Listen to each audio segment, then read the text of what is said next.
Hello friends, आज हम लोग पढ़ेंगे भूजल संसाधन के बारे में।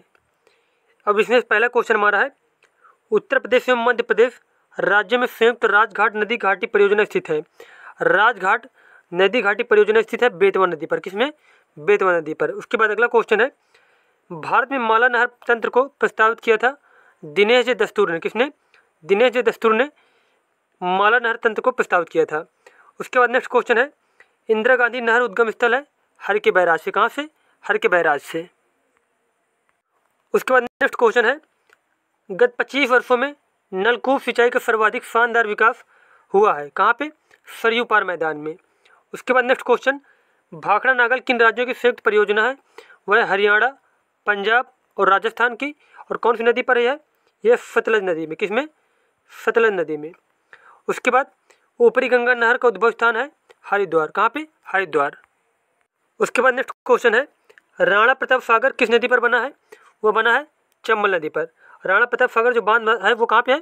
चंबल नदी पर। उसके बाद अगला क्वेश्चन है, भारत की सिंचाई क्षमता का अधिकांश प्रतिशत भाग पूरा होता है किससे? लघु एवं बृहद सिंचाई परियोजना से। उसके बाद सारण सिंचाई नहर निकाली गई है कहाँ से? गंडक नदी से। कहाँ से? गंडक नदी से। उसके बाद नेक्स्ट क्वेश्चन है, बहुउद्देशीय नदी घाटी योजना को आधुनिक भारत का मंदिर किसने कहा था? बहुउद्देशीय नदी घाटियों को आधुनिक भारत का मंदिर कहा था जवाहरलाल नेहरू ने। किसने? जवाहरलाल नेहरू ने। उसके बाद अगला पार्ट हमारा है, थर्ड पार्ट, पर्वत, पहाड़ियाँ तथा हिमनद के बारे में। अब इसमें पहला क्वेश्चन है, वृहत हिमालय को इस नाम से भी जाना जाता है। किस नाम से? हिमाद्री के नाम से। किसके नाम से? हिमाद्री के नाम से। उसके बाद नेक्स्ट क्वेश्चन है, भारत की सबसे प्राचीन पर्वत श्रृंखला कौन सी है? अरावली। अगला क्वेश्चन हमारा है, मणिपुर पहाड़ियों से घिरा इम्फाल बेसिन एक सुंदर उदाहरण है किसका? सरोवरी मैदान का। इम्फाल बेसिन उदाहरण है सरोवरी मैदान का। उसके बाद कंचनजंगा शिखर स्थित है कहाँ पे? भारत में। अक्साई चीन का भाग है लद्दाख पठार। हिमालय पर्यायवाची किसका? महान हिमालय का। अब यहाँ पे देखो, विभिन्न महाद्वीपों में विशिष्ट महाद्वीपों के बारे में कुछ पॉइंट दिए गए हैं, जैसे कि अफ्रीका का सबसे बड़ा देश कौन सा है? अल्जीरिया है। सबसे छोटा देश कौन सा है? मेओटो है। और पर्वत कौन सा है? Mount Kilimanjaro. उसके बाद इसकी ऊंचाई 5895 मीटर। ये इतना ज़्यादा इंपॉर्टेंट नहीं है। और सबसे लंबी नदी कौन सी है? नील नदी है। और गहनतम बिंदु कौन सा है? आसाई झील है। उसके बाद अंटार्कटिका में पर्वत जो है वह कौन सा है? बिनफन मासिफ है। और इसकी ऊंचाई है 5140 मीटर। और सबसे लंबी नदी है ओनेक्स नदी। और जो है सबसे ज़्यादा गहराई वाला स्थान है बेंटल ट्रंच। उसके बाद एशिया में सबसे बड़ा देश है चीन। उसके बाद सबसे छोटा देश है मालदीव। उसके बाद पर्वत है माउंट एवरेस्ट सबसे बड़ा, जिसकी ऊंचाई है 8848। और सबसे लंबी नदी कौन सी है? यांगसी है। और सबसे गहरा जो जगह है वो है डेड सी, या जिसे मृत सागर बोलते हैं। उसके बाद ऑस्ट्रेलिया महाद्वीप में सबसे बड़ा देश है ऑस्ट्रेलिया। सबसे छोटा देश नौरू। और पर्वत है माउंट कोसिस्को सबसे बड़ा। उसके बाद ऊंचाई है 2228 मीटर। और सबसे लंबी नदी मरे। और गहनतम बिंदु कौन सा है? आयर झील। उसके बाद है यूरोप कॉन्टिनेंट हमारा। यूरोप में सबसे बड़ा देश है रूस। उसके बाद सबसे छोटा है वेटिकन सिटी। और पर्वत सबसे बड़ा है माउंट एल्ब्रूस, जिसकी ऊंचाई है 5642 मीटर। और सबसे लंबी नदी है वोल्गा। और गहनतम बिंदु कौन सा है? कैस्पियन सागर। उसके बाद अगला है उत्तरी अमेरिका। उत्तरी अमेरिका में सबसे बड़ा देश है कनाडा। सबसे छोटा देश है सेंट पीरे। और पर्वत है सबसे बड़ा माउंट मैंकिले, जिसकी ऊंचाई है 6194 मीटर। और सबसे लंबी नदी है मिसौरी। और सबसे गहरा स्थान कौन सा है? Death valley. उसके बाद अगला है दक्षिण अमेरिका। सबसे बड़ा देश है ब्राज़ील। सबसे छोटा देश है फॉकलैंड द्वीप। और सबसे लंबी नदी कौन सी? ओजस डेल सेलुडो। सॉरी, क्या? ओजस डेल सेलुडो जो है पर्वत है। सबसे बड़ा पर्वत कौन सा है? ओजस डेल सेलुडो, जिसकी ऊंचाई 7084 मीटर। सबसे लंबी नदी कौन सी है? अमेजन नदी है। और सबसे गहरा जगह है वो है वाइल्ड ऑफ पेनिन। उसके बाद अगला क्वेश्चन है, नर्मदा तथा तापी नदियों द्वारा घिरी है सतपुड़ा पहाड़ियाँ। सतपुड़ा पहाड़ियाँ किससे घिरी है? नर्मदा और तापी नदियों से। उसके बाद मैकाल रेंज स्थित है मध्य प्रदेश एवं छत्तीसगढ़ में। जाफकर तथा लद्दाख पर्वत श्रेणियों के मध्य अवस्थित है लेह। भारत का वह राज्य जिसमें नाथुला दर्रा स्थित है, कहाँ पे स्थित है? स्थित है सिक्किम में। अगला क्वेश्चन है, किस दर्रे से श्रीनगर लेह मार्ग गुजरता है? जोजिला दर्रे से। सन 2006 में नाथुला जिन देशों के बीच सीमा पार व्यापार चीन के लिए पुनः खोला गया वे भारत और चीन। सीमा पार सॉरी यहाँ पे बोल दिया था चीन, यहाँ पे सीमा पार व्यापार के लिए खोला गया था जो नाथुला किन देशों के बीच? भारत और चीन के बीच। उसके बाद रोहतांग दर्रा अवस्थित है हिमाचल प्रदेश में। शिव किला स्थित है हिमाचल प्रदेश में। और इसके बाद अगला क्वेश्चन है विश्व की सबसे लंबी पर्वत श्रेणी कौन सी है? एंडीज पर्वत श्रेणी। कौन सी? एंडीज पर्वत श्रेणी जो है विश्व की सबसे लंबी पर्वत श्रेणी है। उसके बाद नेक्स्ट क्वेश्चन है व्हाइट पर्वत स्थित है कहाँ पे? यूएसए में। अफ्रीका का सर्वोच्च पर्वत शिखर माउंट किलिमंजारो अवस्थित है कहाँ पे? तंजानिया में। उसके बाद माउंट टिटलिस स्थित है कहाँ पे? स्विट्जरलैंड में। ये क्वेश्चन बहुत ज़्यादा इंपॉर्टेंट है। अफ्रीका का सर्वोच्च पर्वत शिखर कौन सा है? Mount Kilimanjaro. और कहाँ पे स्थित है? तंजानिया में। उसके बाद नेक्स्ट क्वेश्चन है एपीनाइन पर्वत अवस्थित है इटली में। फ्रांस तथा स्पेन के बीच सीमा बनाने वाला पर्वत है पेरिनीज। ड्रैंकेसबर्ग पर्वत स्थित है अफ्रीका में। ब्लैक फॉरेस्ट पर्वत अवस्थित है जर्मनी में। उसके बाद अगला क्वेश्चन है एंडीज पर्वत श्रेणी किस महाद्वीप में स्थित है? एंडीज पर्वत श्रेणी स्थित है दक्षिण अमेरिका में। कहाँ पे? दक्षिण अमेरिका में। उसके बाद राइन नदी किनारे अवस्थित पर्वत है ब्लैक फॉरेस्ट। ब्लैक फॉरेस्ट किसके किनारे है? राइन नदी किनारे। उसके बाद अगला पार्ट हमारा मरुस्थल और शुष्क क्षेत्र के बारे में। अब देखो यहाँ पे पहला क्वेश्चन है भारत का सबसे ठंडा मरुस्थल कौन सा है? लद्दाख मरुस्थल। भारत का सबसे बड़ा मरुस्थल कौन सा है? थार मरुस्थल है। उसके बाद विश्व का सबसे अधिक जनसंख्या घनत्व वाला मरुस्थल कौन सा है? वो भी है थार मरुस्थल। और उसके बाद नेक्स्ट क्वेश्चन विश्व का सबसे बड़ा मरुस्थल कौन सा है? सहारा है। और कहाँ पे? अफ्रीका महाद्वीप में स्थित है। और एक पॉइंट यहाँ पे नोट कर लीजिए कि सबसे गर्म मरुस्थल कौन सा है? सबसे ज़्यादा गर्म मरुस्थल भी कौन सा? यही है सहारा। उसके बाद अगला क्वेश्चन है विश्व का सबसे ठंडा मरुस्थल कौन सा है? गोबी मरुस्थल। और कहाँ पे? चीन और मंगोलिया में है। उसके बाद सबसे बड़ा पठार है कोलोराडो पठार। कौन सा पठार? कोलोराडो पठार। उसके बाद दक्षिणी गोलार्ध में स्थित मरुस्थल कौन सा है? कालाहारी मरुस्थल। उसके बाद नेक्स्ट क्वेश्चन है शीतोष्ण कटिबंधीय मरुस्थल है कौन सा? पैटागोनिया मरुस्थल। अब यहाँ पे देखो विश्व के प्रमुख रेगिस्तान, कुछ रेगिस्तानों के बारे में बताया गया है। देखो यहाँ पे पहला है सहारा। और कितने देशों के साथ इसकी सीमा मिली हुई है? 11 देशों के साथ। कितना? 11 देशों के साथ। कौन कौन से देश हैं 11 देश? अल्जीरिया, चाड, लीबिया, माली, मॉरिटानिया, नाइजर, सूडान, ट्यूनीशिया, मिस्र और मोरक्को, पश्चिमी सहारा। इतने देशों के साथ जो है इसकी सीमा रेखा है। अब अगर पेपर में पूछ लिया जाए क्वेश्चन कि जो है सहारा जो मरुस्थल है, सहारा जो रेगिस्तान है, उसकी सीमा कितने देशों के साथ मिलती है, तो बताएंगे हम लोग 11 देशों के साथ। और उसका जो है कितना एरिया है?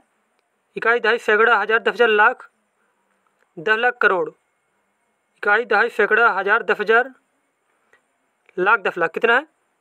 इसका एरिया है 92 लाख किलोमीटर। कितना है? 92 लाख किलोमीटर। उसके बाद अगला है ऑस्ट्रेलियन रेगिस्तान के बारे में। अब इसका जो है एरिया कितना है? इसका है इकाई दहाई सैकड़ा हज़ार 10,000 लाख 10 लाख। इसका कितना है? 15,50,000 वर्ग किलोमीटर। और कौन कौन से देश इसके साथ सीमा बनाते हैं?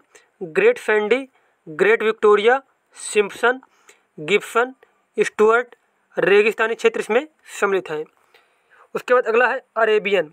अब इसका जो है कितना है? इसका है 13 लाख किलोमीटर। कितना है? 13 लाख किलोमीटर जो है इसका क्षेत्र है। इकाई दहाई सैकड़ा हज़ार 10,000 लाख 10 लाख। ठीक है, 13 लाख। उसके बाद ये कहाँ कहाँ से सीमा बनाता है? कौन कौन देश से?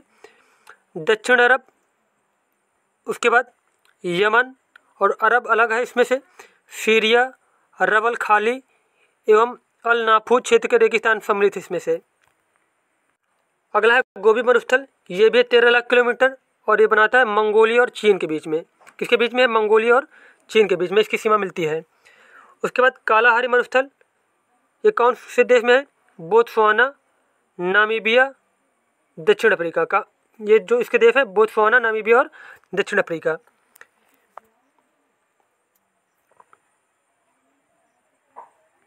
अब हम देखो जो ये एरिया दिया गया है ये इंपॉर्टेंट नहीं, ये हम लोग नहीं पढ़ेंगे, बस ये पढ़ेंगे कि कौन सा मरुस्थल कहाँ पे स्थित है। ठीक है, कौन कौन देशों का सीमा बनाता है, ये इतना इंपॉर्टेंट है, ये पूछा ही भी नहीं जाता पेपर में। उसके बाद अगला है तकला मकान। तकला मकान कहाँ पे? चीन में है।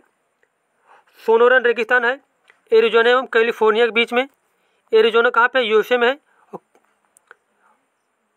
यूएसए और मैक्सिको के बीच में। किसके बीच में? यूएसए और मैक्सिको के बीच में। कैलिफोर्निया कहाँ पे? यूएसए में है। और एरिजोना कहाँ पे? मैक्सिको में है। उसके बाद अगला है नामिब। नामिब कहाँ पे? नामीबिया में है। उसके बाद अगला है काराकोरम रेगिस्तान। ये कहाँ पे है? तुर्कमेनिस्तान और कजाकिस्तान के सीमा पर स्थित है। इन दोनों के साथ सीमा बनाता है। उसके बाद थार जो है, थार कहाँ पे? उत्तर पश्चिम भारत और पाकिस्तान में है। सोमालिया में है। उसके बाद दक्षिण सितो डे सेचूरा, ये उत्तर पश्चिम पेरू में, दक्षिण अमेरिका में। उसके बाद अटाकामा। अटाकामा कहाँ पे है? उत्तरी चिली पेरू में है, ये भी दक्षिण अमेरिका में। उसके बाद किजिलकुम। किजिलकुम कहाँ पे है? उज्बेकिस्तान, कजाकिस्तान, तुर्कमेनिस्तान, तीनों देशों में फैला हुआ है। उसके बाद है दस्त ए लूट। दस्त ए लूट है पूर्वी ईरान में। उसके बाद मोजावे है संयुक्त राज्य अमेरिका में। उसके बाद नेक्स्ट क्वेश्चन है दक्षिण एशिया का सबसे बड़ा मरुस्थल कौन सा है? थार मरुस्थल। कालाहारी मरुस्थल अवस्थित है कहाँ पे? बोत्सवाना और नामीबिया में। उसके बाद मरुस्थलीय पौधों की जड़ लंबी होती है क्योंकि जड़ें पानी के तालाब में लंबी हो जाती हैं। क्या होता है? मरुस्थलीय जो पौधे होते हैं वहाँ पे क्या होता है? पानी जो है बहुत कम मात्रा में होता है, तो उसी के तालाब में जड़ें जो है ज़्यादा लंबी हो जाती हैं। उसके बाद दस्त ए लूट अवस्थित है ईरान में। दस्त ए लूट क्या है? रेगिस्तान है। कहाँ पे स्थित है? ईरान में। उसके बाद टकला मकान मरुस्थल अवस्थित है चीन में। उसके बाद नेक्स्ट है गोबी मरुस्थल स्थित है कहाँ पे? मंगोलिया और चीन दोनों जगह पे ये स्थित है। कहाँ पे? मंगोलिया और चीन में जो है गोबी मरुस्थल स्थित है। उसके बाद अगला पार्ट है वनों के बारे में। अब देखो यहाँ पे पहला क्वेश्चन दिया गया है India state of forest report 2021 के अनुसार भारत के कुल क्षेत्रफल का वनों के अंतर्गत परसेंट है वो है 21.71%। कितना? 21.71%।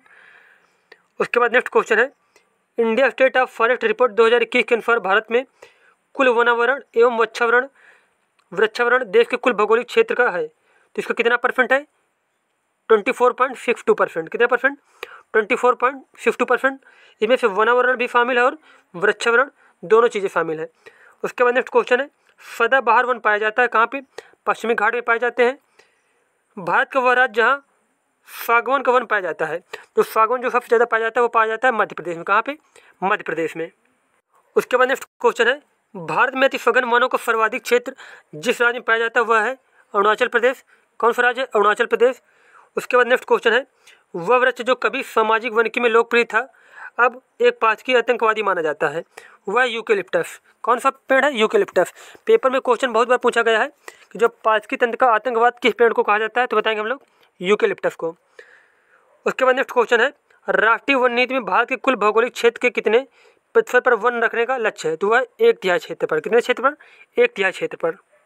उसके बाद नेक्स्ट क्वेश्चन है राज्य संघ राज्य क्षेत्र समूहों में जिसमें वन कुल भौगोलिक क्षेत्र के 75% अधिक हैं क्षेत्र पर आच्छादित है, वह कौन कौन से राज्य जिनमें से जो है उनके भौगोलिक क्षेत्र के 75% पर वन पाए जाते हैं, वो है अरुणाचल प्रदेश, लक्षद्वीप, अंडमान निकोबार द्वीप समूह, मेघालय और मिजोरम। उसका नेक्स्ट क्वेश्चन है नीलगिरी की मेघ बकरियाँ पाई जाती हैं। नीलगिरी की मेघ बकरियाँ कहाँ पाई जाती हैं? इराविकुलम राष्ट्रीय पार्क में। कहाँ पे? इराविकुलम राष्ट्रीय पार्क में जो है मेघ बकरियाँ पाई जाती हैं। उसके बाद नेक्स्ट क्वेश्चन है वह देश जिसमें कुल भौगोलिक क्षेत्रफल के 70% भाग पर वन बनाए रखने का संवैधानिक प्रावधान है वह देश है भूटान। भूटान का जो भौगोलिक क्षेत्र है उसके 70% भाग पर क्या है? वन बनाए रखने का संवैधानिक प्रावधान है। उसके बाद अगला क्वेश्चन है भारत के कुल भौगोलिक क्षेत्र में सघन वनावरण का प्रतिशत है। सघन वनावरण का प्रतिशत है भारत में 3.04%। कितना? 3.04%। उसके बाद सागौन तथा साल उत्पाद हैं। सागौन तथा साल जो पाए जाते हैं उष्णकटिबंधीय शुष्क पतझड़ वन में। कहाँ पे? उष्णकटिबंधीय शुष्क पतझड़ वनों में पाए जाते हैं सागौन और साल। उसके बाद एक क्वेश्चन और नोट कर लीजिए कि रेलवे स्लीपर जो बनाए जाते हैं वो बनाए जाते हैं साल के पेड़ से। किससे? साल से। उसके बाद नेक्स्ट क्वेश्चन है भारत में मैंग्रोव वन पाए जाते हैं कहाँ पे? गंगा के डेल्टा में। कहाँ पे? गंगा के डेल्टा में। उसके बाद वह राज्य जिसमें उसके भौगोलिक क्षेत्रफल के प्रतिशत के हिसाब से न्यूनतम वनाच्छेद क्षेत्र है वह है उत्तर प्रदेश। कौन सा? उत्तर प्रदेश। उसके बाद अगला क्वेश्चन है भारत में पर्यावरण सुरक्षा अधिनियम पारित हुआ था 1986 में। कब हुआ था? 1986 में। उसके बाद नेक्स्ट क्वेश्चन है, साइलेंट वैली स्थित है कहाँ पे? केरल में।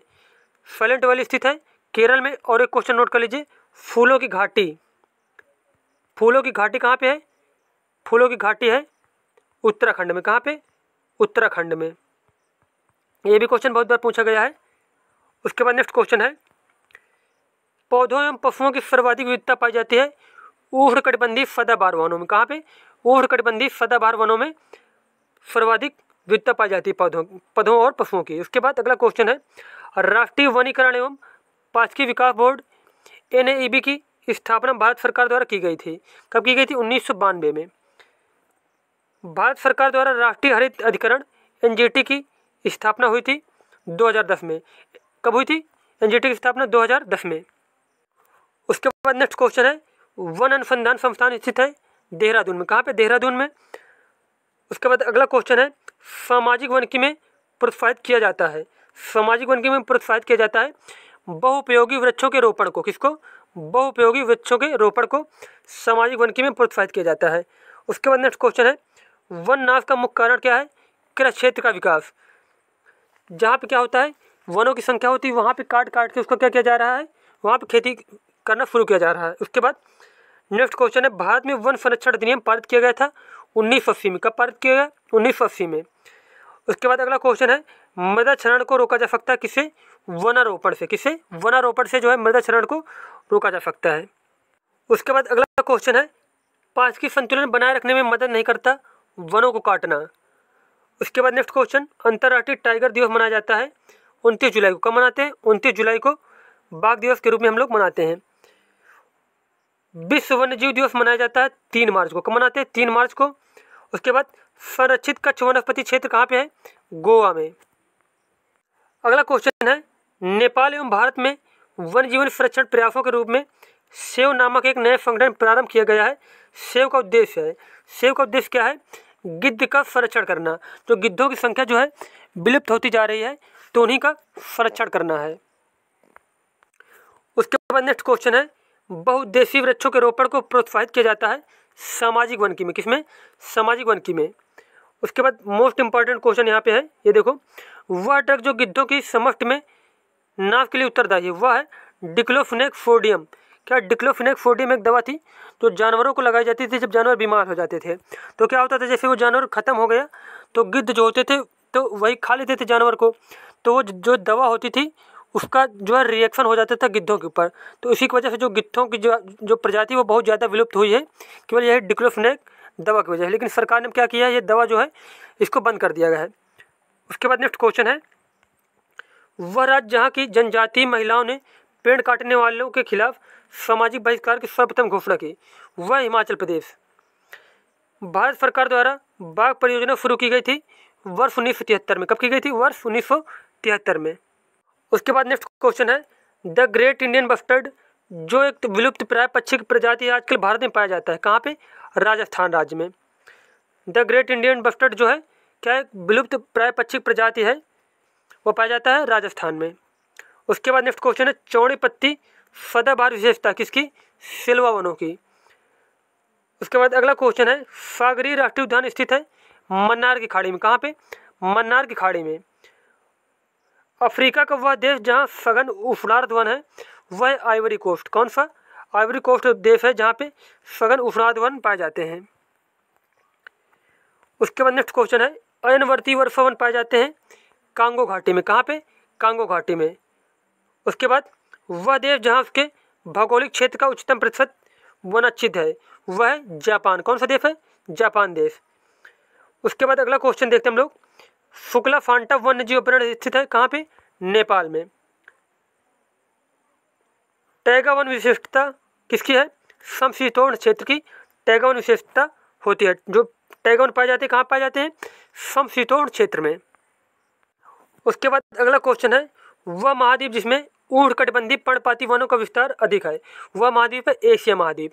एशिया महाद्वीप में जो ज़्यादातर वन पाए जाते हैं वो कैसे पाए जाते हैं? उष्णकटिबंधीय पर्णपाती वन। पर्णपाती मतलब ये होता है जो पौधे वर्ष में एक बार अपनी पत्तियां गिराते हैं। उसके बाद नेक्स्ट क्वेश्चन है, विश्व के वन आवरण का सर्वोच्च प्रतिशत संबंधित है शीतोष्णकटिबंधीय शंकुधारी वन से। किससे? शीतोष्णकटिबंधीय शंकुधारी वनों से विश्व के वन आवरण का सर्वोच्च प्रतिशत संबंधित है। उसके बाद नेक्स्ट क्वेश्चन है, विश्व में सबसे बड़े व घने वन पाए जाते हैं ब्राज़ील में। कहाँ पे? ब्राज़ील में। अगला क्वेश्चन हमारा है, येलोस्टोन नेशनल पार्क अवस्थित है कहाँ पे? यूएसए में। येलोस्टोन नेशनल पार्क अवस्थित है यूएसए में। और उसके बाद नेक्स्ट क्वेश्चन हमारा है, वनों की कटाई प्रतिबंधित करने वाला विश्व का प्रथम देश है नॉर्वे। कौन सा देश है वनों की कटाई प्रतिबंधित करने वाला?